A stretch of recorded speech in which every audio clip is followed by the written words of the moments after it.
ॐ कृशधरी महाचण्डी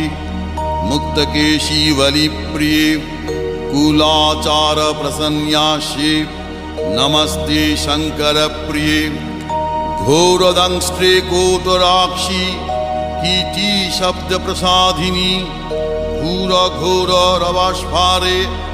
नमस्ते चित्तवासिनी बन्धुका पुष्पशङ्काशे त्रिपुरे भयनाशिनी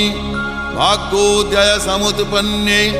नमस्ते वरवन्दिनी जय देवी जगद्धात्री